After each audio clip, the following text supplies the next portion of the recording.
పహల్గాంలో పర్యాటకులను అమానుషంగా ఉగ్రవాదులు కాల్చి చంపిన నాటి నుంచి భారత్, దాయాది దేశం పాక్ మధ్య చిచ్చు మొదలైంది. ఈ కుట్రకు పాకిస్తాన్ అండదండలున్నాయనేందుకు స్పష్టమైన ఆధారాలు లభించాయని నిఘా వర్గాలు బయటపెట్టాయి. దీంతో ఇండియా ఎప్పుడు ప్రతీకార చర్యలకు దిగుతుందనే గుబులు దాయాది దేశంలో మొదలైంది. అయినా రెచ్చగొట్టే వ్యాఖ్యలు చేయడం మాత్రం మానుకోవడం లేదు. తాజాగా పాకిస్తాన్ సమాచార మంత్రి అతవుల్లా తరార్ సంచలన వ్యాఖ్యలు చేస్తూ న్యూఢిల్లీకి హెచ్చరికలు చేశారు.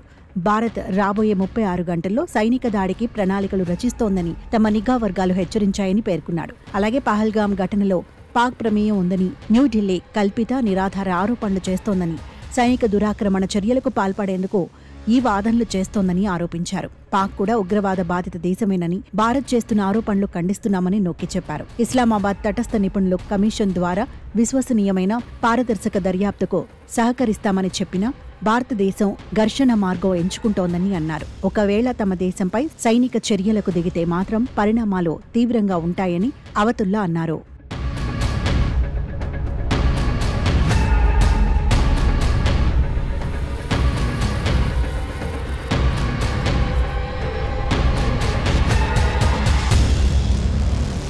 భారత్ సైనిక దాడి చేస్తుందనే వార్తలు వస్తున్న నేపథ్యంలో పాకిస్తాన్ సైన్యంలో అలజడి మొదలైంది. పహల్గాం దాడి తర్వాత దాదాపు 5,000 మంది సైనికులు, అధికారులు పాక్ సైన్యాన్ని విడిచిపెట్టారు. గత 72 గంటల్లో 250 మంది అధికారులతో సహా 1,450 మంది సైనికులు రాజీనామా చేసినట్లు సమాచారం. పహల్గాం దాడి హంతకులను, సహకరించిన వారిని ఎక్కడున్నా పట్టుకుని ఖచ్చితంగా శిక్షించి తీరుతామని ప్రధానమంత్రి మోదీ ప్రతిజ్ఞ చేశారు. పాక్ హస్తం ఉందనేందుకు బలమైన సాక్ష్యాధారాలు లభించడంతో ఇప్పటికే సింధు జలాల ఒప్పందం, పాక్ పౌరుల దేశ బహిష్కరణ, వీసాల రద్దు వంటి చర్యలను భారత ప్రభుత్వం చేపట్టింది. దౌత్యపరంగానూ ఇస్లామాబాద్పై న్యూఢిల్లీ ఒత్తిడి తెస్తుండటంతో దాయాది దేశం భయపడుతూనే అవసరమైతే అణ్వాయుధాలు ప్రయోగిస్తామంటూ బెదిరింపులకు దిగుతోంది. మరోపక్క చూస్తేనేమో యుద్ధం భయంతో సైన్యం, అధికారులు వరుసగా రాజీనామాలు చేస్తున్నారు. ఇలా వరుస పరిణామాలు భారత్, పాకిస్తాన్ మధ్య ఉద్రిక్త పరిస్థితులు తీసుకొచ్చేలా ఉన్నాయి.